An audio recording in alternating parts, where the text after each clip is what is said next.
What the fuck's going on? Is somebody getting shot over there in BC? Oh, the brown people love their fireworks here.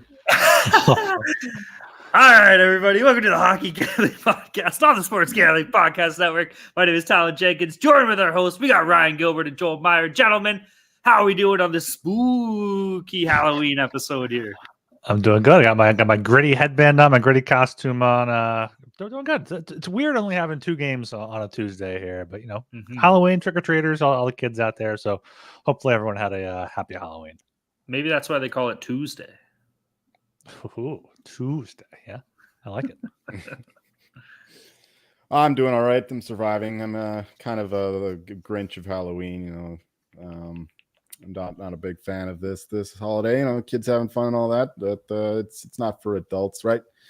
So yeah, just getting through. We've almost made it through it. Usually just watch an old classic like Rosemary's Baby or The Exorcist, two of the best. Who would? Yeah. They don't make movies like these. They're just like music, right? Yeah, apparently. Yeah, I'm hanging in and kind of tired, but whatever. We'll get through it. That's all right. Well, pal, what do we always say? Sometimes you do the show, sometimes the show does you, So that's all right. We're here either way. Yeah, it's Halloween. We got dressed up. We're all costuming. Like, Ryan, you said you're gritty. Joel, who are you? Joel. No, you're Darth Shittiest. We established this a couple shows ago. Darth Shittiest. And myself, I'm fucking dumb. I'm just fucking stupid. Baseball stinks. The Blue Jays fucking suck. So who am I for Halloween? I'm a fucking idiot. So there you go. Yeah, that'll be like that one. Dilly, is he in the chat? Let's fucking go. I'm doing good though, boys. It's Halloween day. I'm kind of with you on Joel. I never really liked Halloween that much growing up. I wasn't a big candy guy, So like Halloween to me was just useless. It was cool in high school when you're going to like parties and shit like that, I guess, right? But I'm with you on that one as far as adults go and stuff. I don't understand the people that go like balls to the wall for Halloween. My sister's like that. She lives for this shit, and bitch is like fucking in her 30s. I'm like, what are we doing? Come on. Yeah, I don't know. Ryan, you a big Halloween guy or no? Not really, no. So I'm glad we all kind of hate on it a little bit here. I'm enjoying it. Nice. Get this pagan holiday out of here. We don't got time for this bullshit, anyways. That's right. As Sean says, I look like candy corn. I don't know what that means, but all right. Okay, we're gonna keep rocking and rolling here. Everybody, go check out the Sports Gambling Podcast Network website. That's the place to be. Tons of stuff going on in the world of sports. What do you got? You got something to say? I thought he was talking about Ryan because he's got the orange thing. But he's talking about you. That makes even less sense. I don't get it. I don't know. Whatever. Anyways, go to the Sports Gambling Podcast Network website. That's the place to be. Tons of stuff going on in the world of sports, baby. Pretty electric weekend in the NFL. That was absolutely awesome. College football is sweet. They just put out their playoff rankings so far, which is great to see. Joel, do you have any opinions on that? Did you look at it yet, or what? What? I was college football playoff rankings. Oh, fuck that! It doesn't matter until the last one. But what is it? I don't know. Ohio State, Georgia, Michigan, Washington. Yeah, Washington's like 5th, I think. 5th. Yeah, okay. I don't know. Yeah, but it's standard. It is what it is. I mean, we're not really all the way there, but either way, that's important. Dilly, it's not a hoodie; it's an actual jersey, bro. Sean Markham. Let's go. Throwback. Come on. Get with the times. Sean Markham. Let's go. I think my dad wanted it like a Jack and Jill like fucking 15 years ago or some shit like that. But what is it Jack and Jill? Is that like a 50-50 like type thing? No. So it's like if 2 people are getting married, they have like a Jack and Jill. It's a big party. And then they have like a bunch of gifts and people can go and like bid on the gifts. And it's a way for them to make money, for their wedding and stuff. I've never heard of a Jack and Jill. Oh, really? Well, a Canadian thing or what? Yeah, maybe. Also, I was thinking about you the other day. Americans, do you wear shoes in your house? No. No? Okay, because it's fucking weird whenever I see that. I'm like, what's going on here? I don't know. To me, I think it's just a legend. That's what they say. Americans wear shoes in the house, but I've never actually known an American who does it. So I don't know what's going on. I'm glad because Ryan, I was about to carve you so hard if that was the case. But anyways, check out the SGPN website. That's the place to be. Tons of stuff in the world of sports. You can find all the information there. Read the articles. Check out Ryan's fantasy articles. He's absolutely always killing it for his fantasy hockey. Post them weekly. What else we got going on here? Listen to the other shows. Everybody does an awesome job when it comes to the other shows as well. So that's all there. We got everything going. NBA's tipping off. They're doing their thing too. So I know that's big and important. Also, shout out to all our friends and pals in the Discord. Discord's been buzzing lately. You know, we had some good chats going on in there last night, some good chats going in on there today. I apologize for my shitty European hockey plays. Like, it seems like every play that I make does well unless I put it in the Discord and then it loses. So I don't even know what to tell you on that one. But hey, what happens when you fall off the horse? We're getting back on that horse, even if it is European. So anyway, shout out to all our friends and pals in the Discord. If you're not in there, you're not making money. If you want to get in the Discord, you can reach out to myself or Ryan on Twitter. We'll be sure to point you in the right direction. Or you can reach out to the HDP Twitter account, where our social media assistant producer will be sure to point you in the right direction. He's been absolutely on fire. He always is. Or what you could do is go to your local, holiday store and steer clear of that Halloween aisle. But I guarantee you, if you go to that Christmas aisle, you'll see my boy, Mr. Meyer, and he'll be there, and you'll see him just buying Christmas decorations and shit. And you'll be like, hey, Jolie, how do I get in the Discord? And he'll be like, yeah, this is how you get in the Discord. So there you go. Nah, that's a real holiday. Damn right it is.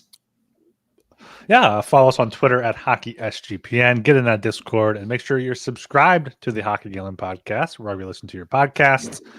If that is on Apple or Spotify, please leave us a 5-star rating and review. Turn on those auto downloads. The episodes are automatically in your feed when they are published. And subscribe on YouTube, youtube.com/@Hockey Gambling Podcast. We're going live on there most nights, so make sure you guys join in on the fun and get in on the chat. Hell yeah, man. All right. We got a little bit of news we're going to touch into. It's just kind of one thing here. We just had reports drop a couple of hours ago that Boston Bruins defenseman Charlie McAvoy has officially been suspended 4 games for his hit on Carolina Panthers. I'm thinking football here. On Florida Panthers defenseman Oliver Ekman-Larsson on Monday night. The hit's a little bad. Like we were talking about before the show, I'm trying to defend it because I'm, not a bitch. So I think that there shouldn't be many suspensions in the NHL. But you look at it and it's like, all right, that's a tough look. 4 games is a lot. I don't know. Are we starting a precedent here? I guess it'll be interesting to see going forward. There's always hits to the head. So if somebody does one later on in the year and they only get 2 games or something, and then it's like, well, what are we doing here? But 4 games is a lot to miss. The Boston Bruins are an absolute wagon this year, though, so I'm sure they'll be fine without him. So yeah, I don't know, boys. You got any thoughts or what? Yeah, I mean, this is the exact type of hit they don't want in the game. The puck was gone. It was a little bit late there, and then also it was just he went right for the head. It was his shoulder right to the head. Could have easily avoided contact. Could have just made contact with the body, but it seemed like he saw him there. He saw his head there, and he just went at him. And we're starting to see this is the second 4-game suspension this year. Rasmus Anderson got 4 games for his hit on Laine. I don't think Laine has even returned from yet. Obviously, different type of hit here, but McAvoy, I don't think he's been suspended before, so 4 games for that seems a bit high. This would have been maybe 1 or 2 last year, but as long as it's consistent, we got 2 4-game suspensions so far on 2 pretty bad hits, so I'll take consistency. Yeah, it was a bad hit, a little cheap shot to the head and all that. Well, the guy wasn't looking. 4 games maybe a little much, but that's the day and age we're living in. So I guess we can expect that, especially after the precedent set by the Rasmussen hit. So yeah, 4 games seems about right. All right, fair enough. I forgot to go through Lock Dog totals for last show. We're going to do that right now real quick before we get into things. This was dating back to October 27, 2023. Mr. Joel Meyer kicked some ass. He went 2-1. He's up 1.89 units on the day. Ryan went 1-2, down 0.75 units. And myself, I went 1-2 as well, down 2.13 units. Joel, kick us off. Run through your shit here, bro. Yeah, it should have been 3-0, but the dog, Arizona Coyotes, they're up 4-1, just killing the Kings in the first period there, but then they got complacent. They didn't do much, didn't do anything really in the second and third period, and just let the Kings go back in the game, and the Kings end up winning in regulation even, so that sucked. But the other ones were pretty easy wins. The Canucks just absolutely blitzed the Blues there. They suck. I think it was 5-0 at the end. Not never shadow of a doubt the whole game. They were only up 1-0 at the end of the first period. I think we were recording at the time, and it was an absolute demolition in terms of the shots on goal and all that. So that was easy. And then the total was the Golden Knights team total under 3.5 at plus 115. But this one was this one wasn't so easy. They scored 2 goals in the first 5 minutes, but thankfully they didn't score again until later in the third. And then it was overtime game, and thankfully the Blackhawks scored the OT winner. I think it was an OT. If not, it was a shootout. But whatever. Point is, the team total stayed under. I personally didn't even bet this. I bet the Blackhawks and the under.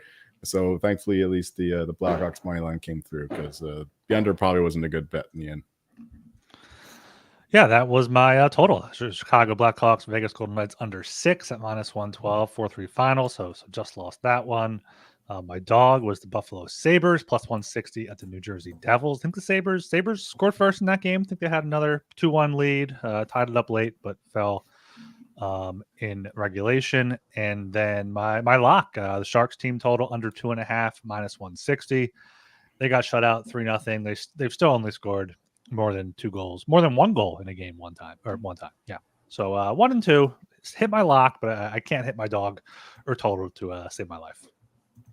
All right, for myself, the heater's over, boys. The heater's over. I went 1 and 2. Like I said, for my lock, I had Vegas puck line -120 versus Chicago. Again, I don't know what it is. The puck line just rinsed my ass, so that stunk. The worst part is I had Washington penciled in and ended up winning, and I was like, shit, but I changed it right before we recorded. So that always sucks. Sometimes you got to trust your gut. For my dog, I had St. Louis versus Vancouver +150 on the money line. Julie touched on this. Vancouver just opened it up after the first period against St. Louis. 5-0 final there for the Canucks. And then for my total, I've been rocking and rolling with this play all year long so far. San Jose Sharks under, San Jose versus Carolina under 6.5 at -115. That is the one that did come through. I think it was like a 3-1 final or something. I don't know. Ryan, what did you say the final? I don't know. 3-0. 3-0. Yeah. So the Sharks absolutely fucking stink, bro. So that should be a lock no matter what. Just fade the Sharks wherever you can. Yeah. All right, let's toss some ads up in this bitch so we'll get into all it. right. We are brought to you by Prize Picks. Prize Picks is the most fun you can have, winning up to 20 times your money this season. Now you can play during basketball season 2. You just select 2 or more players, pick more or less on their projected stats, and place your entry. Prize Picks is really simple to play. I can make my picks and submit my entry in less than 60 seconds. It's not the only thing I can do in less than 60 seconds. Quick withdrawals, easy gameplay, and an enormous selection of players and stat types are what makes Prize Picks the #1 daily fantasy sports app. Prize Picks offers weekly promotions that can lead to big payouts like Taco Tuesday. Each Tuesday, Prize Picks discount select player projections up to 25% to provide even more value. Prize Picks now offers Apple Pay for quick and easy deposits into your account this football season. Prize Picks is a great daily fantasy sports app. Make sure you guys check it out. And you can go to prizepicks.com/SGPN and use code SGPN for a first deposit match up to $100. That's prizepicks.com/SGPN, code SGPN. Prize Picks, daily fantasy sports made easy. And the MMA Gambling Podcast just launched their YouTube channel. In honor, we're giving away an MMA Gambling Podcast hoodie to one lucky winner. Head over to sportsgamblingpodcast.com/MMA hoodie to submit your entry today. And make sure to subscribe to the MMA Gambling Podcast on YouTube. I'm sorry. Poor Ryan's just getting carved in the chat right now. So Yeah, I mean, these comments are like off-brand healthy bars, pretzels. No, I give out the religious pamphlets. Everyone needs Jesus. Yo, I'm not gonna lie, Beijing Wings went off the top rope. Ryan puts out an empty bowl with a card that says, please take only one. That's unbelievable. Yo, be nice. Come on, yo. Come on. He leaves some good shit. Ryan's got that good. All right, gentlemen, let's keep this rocking and rolling here. We got a 4-game slate set for Wednesday, November 1st. Are you ready to rock and roll here or what? Oh, yeah.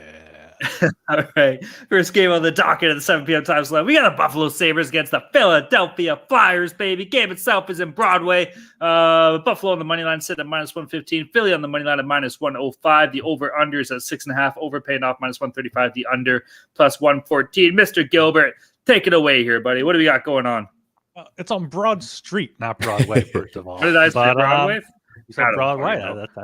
It's the Broadway versus Broad Street. It's a big Rangers. Broadway bullies. You guys are a bunch of... I'm not going to finish that sentence. But for this game, I like my Flyers here at home, -105. You know, this next stretch of games is going to show like what type of team they really are. They played well against the Hurricanes. It was 2-2 till late in the third period. Hurricanes, just broke through. with a goal as they do. They had a 2-1 lead after one, and then just let the Hurricanes back into it as Carolina tends to do. But I think the Flyers here are still a decent team, not as good as Buffalo, but Buffalo also hasn't been playing too great so far this season. Their goaltending is suspect. Levi might be back for this, but he hasn't been great so far this season. .890 save percentage. Carter Hart has been great this season, .921 save percentage. So as long as he's starting, I think I like the Flyers here, -105. Also do like the under 6.5, up there at +114, getting good plus odds on that. The Flyers have played some high scoring games, but I see a 3-2 type of game here, much like their one against Carolina. So Flyers in the under for me. I like the Flyers as well here. This is a line that suggests these teams are, closer to their preseason rating. But so far, the Flyers have been a much better team than the Sabres. Both teams have played pretty equal schedules. So yeah, -105 here. The Flyers are technically the dog. So give me the Flyers here. I like them quite a bit in this game. Like Brian said, they were impressive against the Hurricanes, and the Hurricanes supposed to be one of the best teams in the league. Maybe haven't proven that so far this season, but still, there's the history there, the talent there, and the Flyers went toe to toe with them. So yeah, and the Sabres meanwhile have been up and down. I know they crushed the Avs. I don't know what went on in that game. That was during football and all that, but yeah, it's just the one data point. They haven't exactly been lighting the world on fire. They've been playing a little better lately, I guess, but no, bit of a disappointing start for the Sabres. So yeah, I think we're going to go with the recent form here and go with the Flyers. No real feel for the total. I mean, I guess I lean the under as well, considering the Sabres are having trouble scoring. And yeah, so yeah, it's mostly Philly for me here. Yeah, fuck it. I'll go with you guys. I like the Flyers in this game. They've been fine at home. I think they're what are they at home record? They're 3-2 at home. The Sabres are 1-2 on the road. It's still too early, so you can't really put too much merit into the whole, home versus away stats. But I mean, you got to grab in something here. And like you guys said, Philly's playing fine. Carter Hart's been great this year. 2.3 goals against average, a .921 save percentage. Ryan, I don't know if he's looked as good as his numbers say. Mm-hmm. Has he been looking okay? He has. He definitely has. Yeah, he's been on top of his game. That's cool. That's what I like to see. So, yeah, it's very intriguing to see the Flyers in this spot here. I know they're currently on a 2-game losing streak. Well, what better time to go and break that than fucking tomorrow night in not Broadway, in what is it? Broadview? Just Broad Street. It's just Broad. Okay, let's be a little proud about it. But all right, so yeah, give me the Flyers here as far as over under goes. I mean, I kind of like the under at this. It just pumped Connor Hellebuck a little bit here, and I don't know if we'll end up seeing Ukko-Pekka Luukkonen in net for the Sabres, or if we'll see Comrie, or if Levi is back. But either way, neither teams are really barn burners when it comes to offense. I guess Philly's been okay, but still. So yeah, I'll lean the under, and then give me the Flyers for sure. All right, moving on to the 8:30 p.m. time slot here. We got the Dallas Stars against the Calgary Flames. Game itself is in Calgary. Dallas on the money line set at -135. The Flames on the money line at +114. The over-under is set at 6. Over paying off +100. The under -120. Boys, this Calgary team is in shambles right now. Currently on a 5-game losing streak. Just lost to the Oilers in the Heritage Classic. They showed up in those fucking dumb, what was that, the overalls? Did you guys see that? Where they were walking in? Yeah. Now, what I want to know is, like, you lose, you gotta walk out to the bus wearing that stupid shit. Like, are you kidding me? No, they don't walk out in that. They pack a nice, either a nice suit or something comfy to walk out in. I hope so. Hopefully, they have a nice bonfire for those too at the end. Exactly, right. So that sucks. Yeah, the Flames absolutely stink here, man. I know this is the first night of a back-to-back for Dallas, so they're playing Calgary tomorrow, and then on Thursday they play the Oilers. But I got to go with Dallas, man. You're going to give me them -135 in this game. We might see Scott Wedgwood. I don't know if they'll be playing Ottinger and then want Wedgwood to face McDavid, or, give McJesus to Ottinger. We'll see how that plays out. But either way, I'm kind of leaning towards Dallas here, -135. I love it. And then as far as over-under goes, Calgary sucks, bro. But you know what? Markstrom has actually surprisingly been playing well. Some of the games I've watched, I know, the Flames stink. They haven't been winning games. Maybe Markstrom's numbers don't look that great. But from what I've watched him, he doesn't look like he's struggling out there. He's just getting absolutely zero support. So I'm going to lean towards the under 6 here at -120. I really wish it was 6.5. But yeah, I'll take the under and then give me the Stars.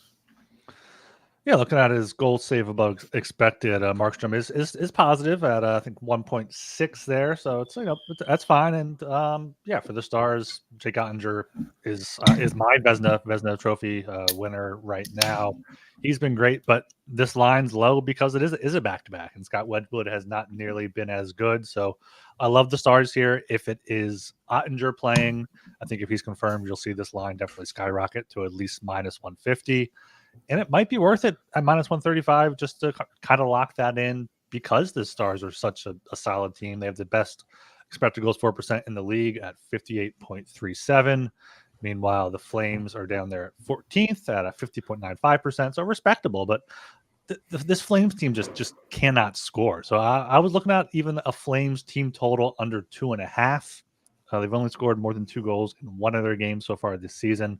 I think under 2.5 was like plus 125. So that might be something I look at if Ottinger starts. But yeah, either way here, I think Stars are the play. And then, if Wedgwood is confirmed, don't take the Stars, much higher than minus 140. But I do like the under here, under 6, minus 120. I think Dallas has been playing some good defense, and Calgary cannot score. There is a betting term called the anchor or unanchor, which is basically reference to a data point or a collection of data points that are meant to weigh down the rating of a team. And I think it's time to get rid of the anchor. We are going to raise it like a pirate ship schooner in the Bay of Biscay, and we're going to sail off because we're done with these fucking Flames and their anchor. I'm done with it. All the credit I give them, their team, their depth, their defenseman's supposed to be so good and all that. I'm done with it. They can't score. They keep fucking me over. And this team looks way worse than last year's team. Like last year's team was actually in games. They are in all those one-score games, even though they lost most of them. And yeah, they just can't score anymore. And even though Markstrom's playing his ass off, I don't know where Ryan got his goal save above expected stat, but he's actually 4th in evolving hockey, but over +7. So yeah, Markstrom's killing it. And the rest of the team isn't. They just can't score. Missing Todd Foley is a big deal. He's been lighting it up for the Devils, meanwhile. And yeah, so clearly I don't think that Daryl Sutter was the problem at all. It's just this team sucks. And Kadri's been terrible. Huberdeau's been even worse. And those are two that are the most heavily paid players. And then we're hearing talks that the contract negotiations between Hannafin and Lindholm, which were supposed to be pretty close, have now stalled. They're like, fuck this, man. We're out. We're also raising anchor and sailing off. Alberta. Exactly. So yeah, raise the anchor. No more Flames for me. I gotta wait and see what this team's about before I start believing them again. But I'm not betting the Stars either. I'm just passing on the side. But I definitely like the under because the Flames are still good defensively, and Markstrom's playing much better than anyone else on the damn team. And of course, we already sang our praises of Ottinger yesterday. So yeah, Stars great defensive team as well. So under 6, I think, is a good bet for this one. Jolie, Flames or Sharks? Who do you have more faith in? Wow, you gotta factor in the line. I mean, it's 1-on-1, you take the Flames, but at this point, you know what? Give me the Sharks as a $2 dog over the Flames. How about that? Hell yeah. Love that. All right, moving down to the 9:30 p.m. time slot here. We got the St. Louis Blues against the Colorado Avalanche. Game itself is in Colorado here. St. Louis on the money line sitting at +190. Colorado on the money line at -230. The over/under is set at 6.5. Overpaying off -108. The under -112. I'm trying to see, is this the first night of a back-to-back for Colorado here? There's a lot of games on Friday. Nope, no, it's not. Okay, so Jolie, let's go. What's up with your Avs? They gonna fucking beat the absolute doors off the Blues here or what? Well, speaking of not scoring, the Avs have gone 6 full periods now without scoring, being shut out in 2 straight games. I don't know what's going on there, but they lead the league in terms of, actually second in terms of expected goals. So you have to figure that that's going to regress. They're getting shots in and all that. It's just they can't find the back of the net recently. But the power play is still elite. Those 5 guys up there are going to get their points. And meanwhile, the Blues are a good team to bounce back against. They are a really bad team, and they're going to be a bad team all season long. And they've been kind of held together by some above average goaltending, that's for sure. like they were good against the Flames, I guess, but we just shot on the Flames, so that's not exactly the best metric to judge them by. So yeah, Avs here all the way. I think that they bounce back in a big spot here at home after a few days off, and the Blues are just, like I said, they're just a good team to respond with a good game against. If that was English, anyway. Kind of like the under 6.5 though, because I don't think the Blues are going to score on the Avs either. So Blues team total under is fine, but under 6.5 minus 112, just in case the Avs scoring drought continues. But much stronger on the Avs here. Give me the puck line minus 1.5. Yeah, completely agree with all that. You got to look at the Avs puck line here at minus 102, right there, around even money. Avs have the third best expected goals for % in the league. The Blues have the third worst. So just complete opposite teams here. I think Colorado will get off the schneid after back-to-back shutouts against St. Louis. But, Binnington has still 926 save percentage for the Blues. But the Blues are just so bad that, I like the Avs puck line. I like the under 6.5. I think Blues team total under is a good look as well. So pick one of those, whichever one of those you fancy the most, and go hard on it.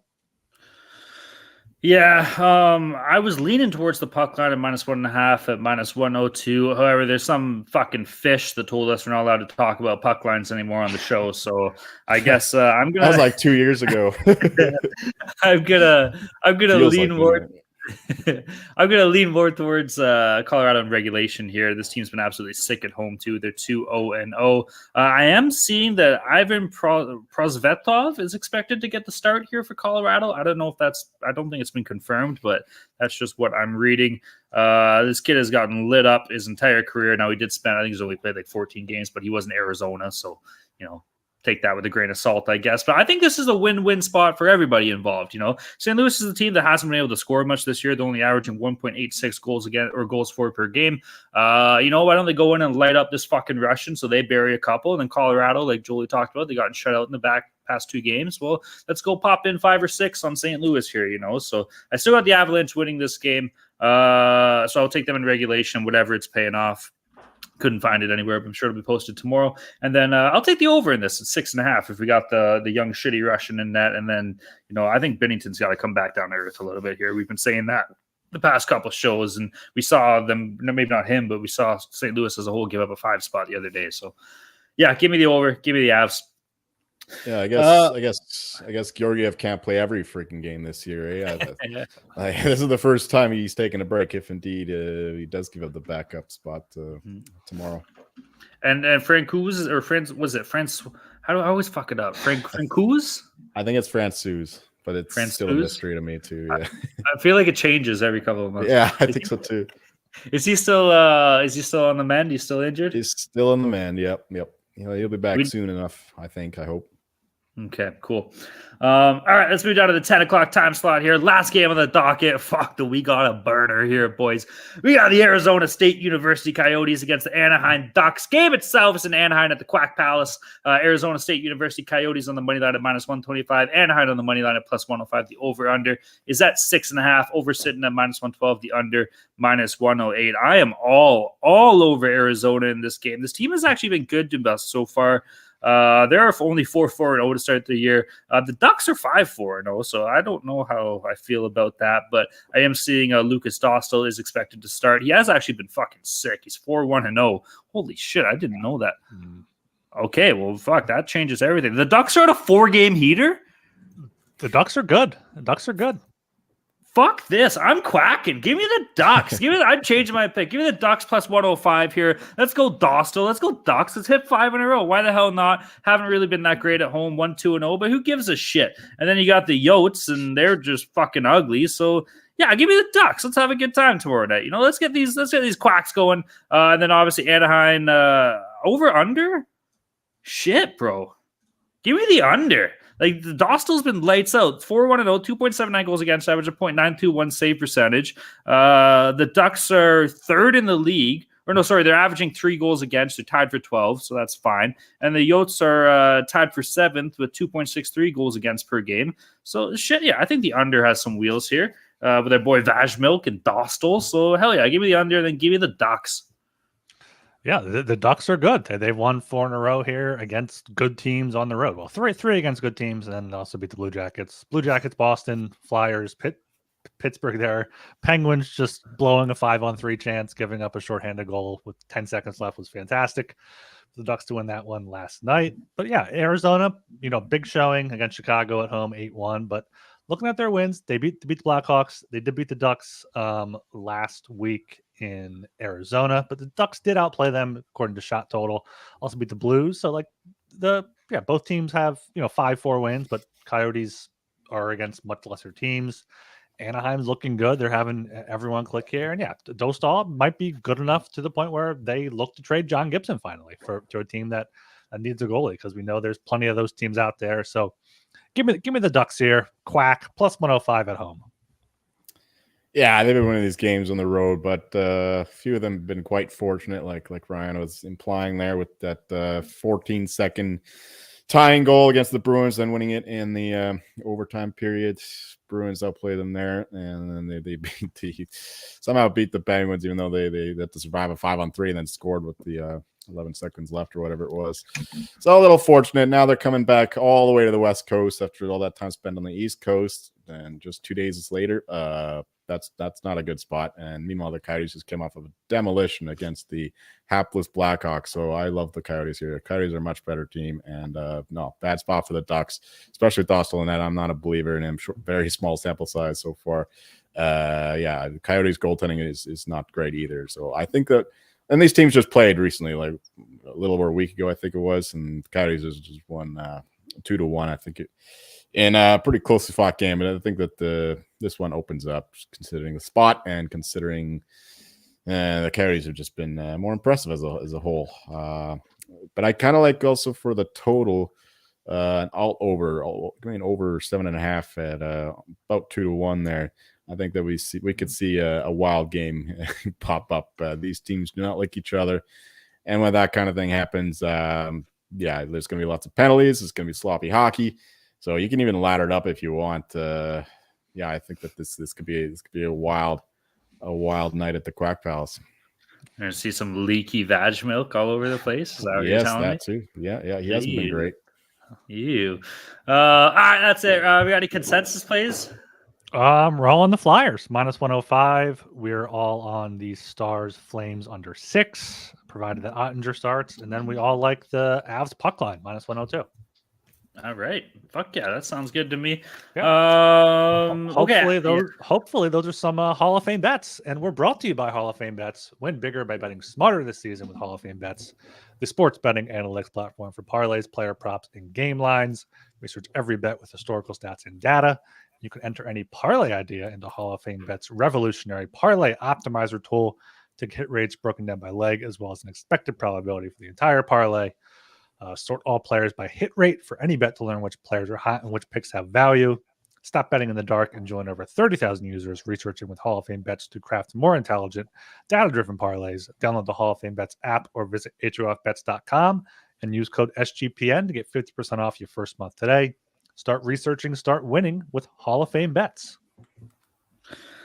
All right. You know what time it is, and this is something we haven't done so far this year throughout the regular season. It is time for another classic hockey gambling podcast segment. And the thing about our segments are they're absolutely unique to us. Nobody else could do a segment quite like the fine folks and the good-looking gentlemen we have here at the Hockey Gambling Podcast. Don't let our costumes fool you. I know Joey looks like an evil sick. I know Ryan looks like a big fucking orange mascot. I know I look fucking stupid, but don't let that fool you. We're still doing okay. Now, this segment is very interesting. And keep in mind, the majority of the segments that we come up with on the show, our whole plan is to get Joel Meyer to say things that Joel Meyer normally would never say ever in his life. And I think we came up with a good one here. Oh, no. We were going to go Halloween themed. We didn't. I should have, but we didn't. But this segment is inspired by my cat.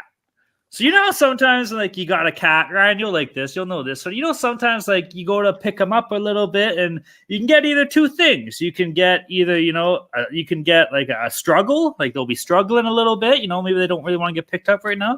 Mm-hmm. Or you can get a snuggle. So we're doing this new segment called Struggle or Snuggle. And what we're going to do is we're going to read a couple scenarios here, and you guys are going to have to tell me in the scenarios if this scenario itself is a struggle or is this scenario a little bit of a snuggle, you know? I love it. I love it. I'm going to be struggling. No, you're going to be snuggling, big boy. All right, first game on the dock. Now, a lot of these I should preface. This is way too early to be doing this segment, but this is pertaining to acquisitions throughout the offseason. So I know we're only, like 10%, 12%, 15% into the season, so it might be a bit early, but we're going to go through it anyways. All right, first one on the docket. Let's go to you, Mr. Joel Meyer. Joel Meyer, you are the Carolina Hurricanes. You're going to pick up your cat, and your cat's name is Dmitry Orlov. Dmitry Orlov just signed a 2-year, $7.75 million contract with the Canes. In 10 games this year, he has 0 goals, 4 assists. He's -9, but the Canes are 6-4-0. When you go to pick up Dmitry Orlov, is he giving you a struggle or is he giving you a snuggle? Well, he's struggling big time, man. We mocked the fact that the Daily Faceoff had him projected on the third line because he's the highest paid defenseman, but that's exactly where he is. And he's struggling all right, and so am I. And so is anyone who wants to pay him. So is any Canes fan who had big hopes for him. Maybe now with Brett Pesce being out, that opens up a little bit more opportunity for him. But so far, not so good. But at least it's only 2 years, thank God. Yeah, I agree with that. Definitely a struggle. Maybe a few scratches, maybe claws at you a little bit. But I feel like any new cat you bring in, I think he could just be getting acclimated to the system. The Hurricanes play a specific type of way, so he's on the third pair now. But maybe we talk about it in March, February there, and he could be their top pair guy or second pair guy behind Jacob Slaving because he's their top pair guy. But it's definitely a struggle right now trying to pick up Dmitry. Yeah, I kind of got to go with you guys on this one here. Now, not to say he's been bad, but he just hasn't been warranting the $7.75 million contract that he was awarded. We saw the package this guy went through at the trade deadline last year when he got traded to Boston. He was the star commodity, a free agent, or not free agency, but at the trade deadline last year. So I think the Canes were expecting to get a little bit more for him. Maybe it's a case of too many kicks in the kitchen. Cooks in the kitchen. But they got Brent Burns over there. They got a couple other studs, especially. They got some guys on the back end there. So, but from a defensive point of view, which is why you bring in a player like Orlov, there's been a little bit to be desired. And even just the Canes as a whole, like we said, they're 6-4-0. This is a team that should be very, very better than that. And I'm sure they will be by the end of the year. But as of right now, this is a little bit of a struggle. Okay, moving down the list here. Ryan, I'm going to go to you on this one. You are the Los Angeles Kings. You are going to pick up your little kitty, and your little kitty's name is Pierre-Luc Dubois. Pierre-Luc Dubois, little French cat, a Chartou, if you will. He signed an 8-year contract with an $8.5 million AAV in 9 games played, including tonight. He has 3 goals and 3 assists. He did get 1 assist in the Leaf game tonight. The Kings as a team are 5-2-2.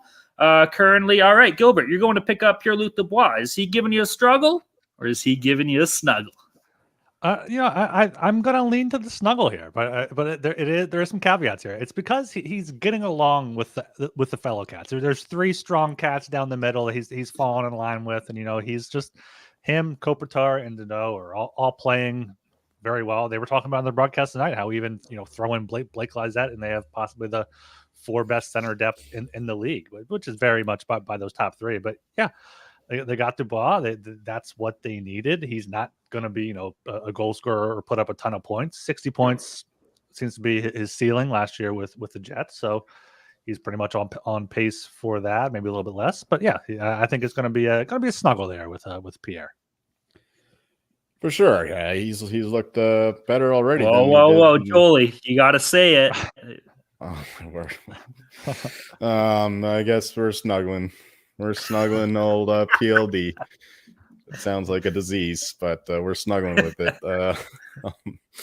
Yeah, Pierre-Luc Dubois, he's been good. He's been better than he was in Winnipeg, at least towards the end of his stretch there when he was so unhappy as he would in cold, gray, miserable Winnipeg.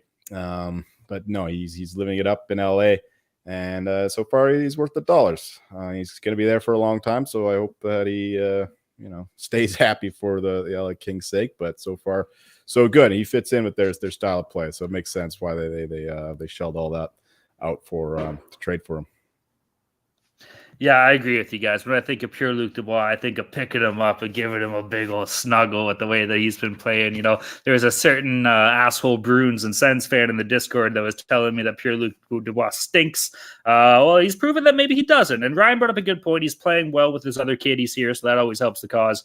But still, 3 goals, 3 assists for 6 points in 9 games. That's the kind of productivity you want out of a centerman, and that's the kind of productivity that the Kings need out of a number one centerman here. So, pure Luc Dubois, I'm high on the guy. I've always been high on the guy. Former 3rd overall pick, I believe, in the Matthews Line draft. So, he's just been a victim of his scenario, bro. Like, let's face it, the Jackets stunk when he was there, and then he goes to Winnipeg, and Winnipeg wasn't really too big barn burners, and obviously wasn't too happy at either of them. But fuck, how can you not be happy playing in LA, both on ice and off the ice, obviously? So I think this is a perfect fit, and the kid's been doing well, and we can expect to see that throughout the rest of the year. So give me a couple snuggles for Dubois here.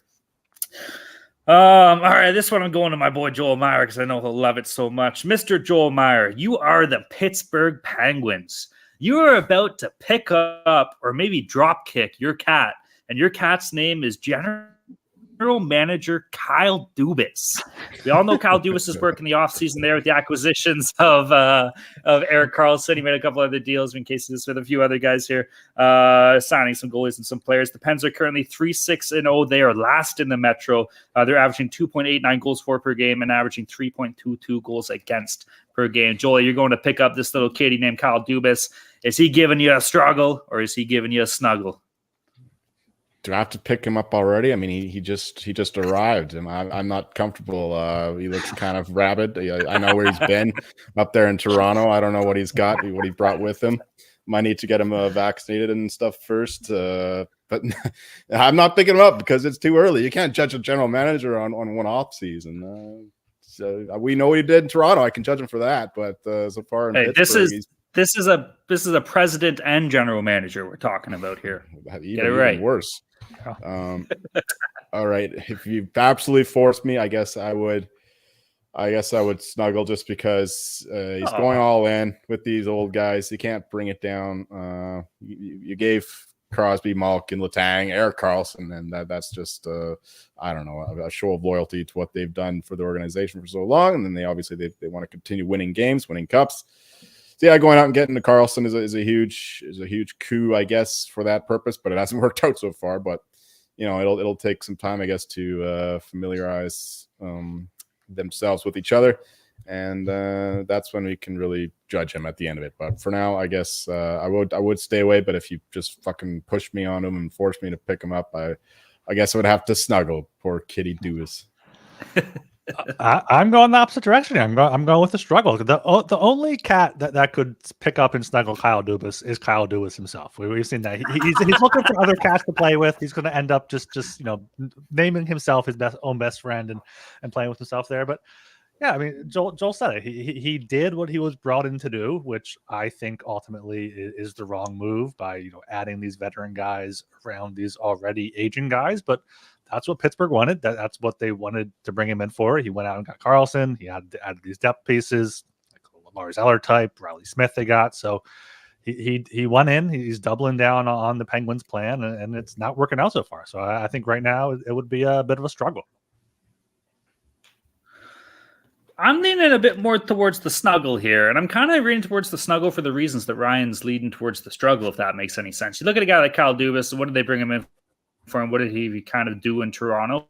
Was he plugged and placed around the star players, and this Pittsburgh team was kind of up against the cap. Obviously, the acquisition of Karlsson, which he did do, kind of put them to it. But it's also the depth players that he brings in. You talked about the Riley Smiths, the Nola Charis. Like, this is what Kyle Dubas does. He finds maybe market inefficiencies and finds a way to surround these guys, and that's kind of what Pittsburgh needs, right? Like, they got these players locked in long term. The Ovechkins, the Malkins, the Letang, or not the Ovechkins, the Crosbys, the Malkins, and the Letangs.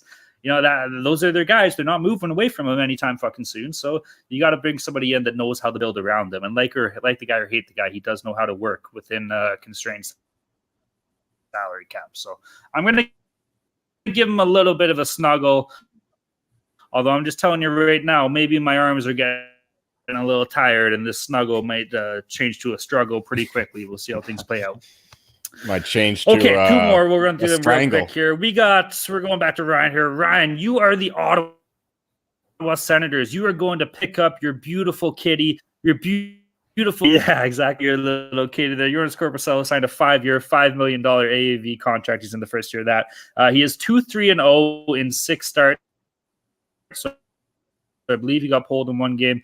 He has 17 goals against this year in those 6 starts. He has Mr. Gilbert. You're going to go pick up little Joonas Korpisalo. Is he going to be a struggle or is he going to give you a snuggle? I'm going to hope I got some sort of receipt for this Joonas Korpisalo cat, and it's going to be a struggle to pick him up. It's going to be a struggle to live with him. He's just hasn't lived up to what they paid him for. They want to return him and get back Gustafsson from Minnesota if they can, possibly.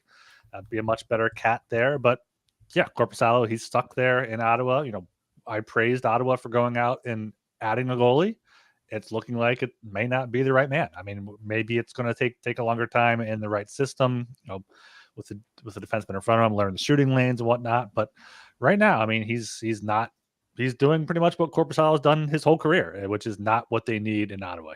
Ottawa seems to have fallen for, the small sample size he had with the Kings, decent stretch with the Blue Jackets last year, because before that he was just an awful goalie. 894, 877, 897, and that's what he's being this year behind a better team. So it's going to be a definite struggle if you try to pick up Joonas Korpisalo. Right. I think the move these days is what Joe Sakic and what the Leafs have been doing with these goalies. Just short-term deals and not massive contracts, and just try to win with them. That's you can't afford to have these goalies now on these super long-term expensive deals unless you're Vasilevsky or Shesterkin, someone just like a transcendent talent. So I would have to struggle with this cat, Korpisalo. He had a great game in the last one against the Pens, but other than that, he's been pretty shit so far. But of course, you got to give goalies time, just as you give GMs time before you really can judge them. So yeah, it's a wait and see approach. But as for the contract, it's not looking too bright as a whole. Yeah, this cat fucking stinks, yo. This cat's smelly. It's like a gnarly old barn cat you find like somewhere that just, his whole reason in life is just to get killed by a horse or stepped on or something like that. This cat is fucking ugly. $5 million times 5 is a lot of money.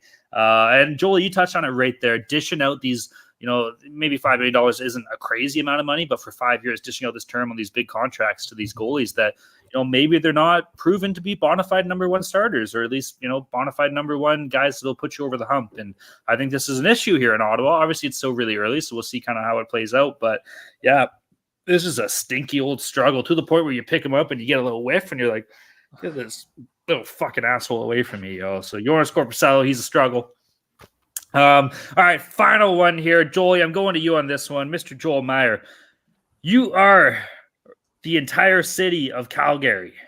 You are the fans of Calgary. You are the city of Calgary. You're going to pick up your kitty, and your kitty is called the entire Calgary Flames organization. All right. The Calgary Flames are 2-6-1. They're second last in the Pacific, next to the San Jose Sharks. They're currently on a 5-game losing streak. We talked about that in the game preview. They're averaging 2.11 goals for, which is 29th in the league. They're averaging 3.67 goals against per game, which is 28th in the league. They're averaging 29.3 shots against the goal. Markstrom has been okay, but Julia, you're picking up the Calgary Flames, and you are the city of Calgary and the fans. Is he giving you a struggle, or are you giving him a big old snuggle? Oh, it's a big time struggle, all right. I mean, they just built that brand new arena they got to pay off, and then they got to go to see games to watch this shitty team do the same thing again and again and again. I don't think so. And then after that big move that was supposed to replace Goudreau and Tkachuk, looked good at first. Brad Treliving seemed to pull off a coup, but it has not worked out, especially not this year, where Kadri played well last year, at least towards the beginning of the season, but now he's just not doing shit. I think he was okay in the Heritage Classic, but otherwise not so much. So yeah, the fans there are right to be pissed. They're paying all this money for the stadium, all this money for these dumb players who can't perform, can't put the puck in the net, and it's just creating a shitty product. So it's definitely they're loyal people there in Alberta. They'll stick by their team, but it's a tough relationship right now. So yes, this cat is definitely struggling in the arms of the Calgary Flames fans. Yeah, a huge struggle here. I mean, just looking at Calgary, I was wishy-washy on them before the season, but once they got those guys signed, I was like, you know what, good job, go into this new season and see what they can do. And turns out they can't do too much. And this would be a candidate for first coach fired, but I can't imagine them firing a first-year coach, even if he has been with the organization for, I think, since 2018 when he started as an assistant. So maybe they would, but Nah, they got to pay off the stadium. They already just gave Sutter a bag full of money too. That's a good point. Yeah, so I mean, it's a definite struggle here. That if they don't turn it around, maybe we'll see them trading Lindholm, trading Hanifin, telling their fans, you know what, this wasn't it. We're gonna, load back up for next year. We're gonna go out and trade for someone or sign someone, and then just, have kind of a retool year here where they, just be like, okay, what pieces can we keep? Who should we trade? And reload next year.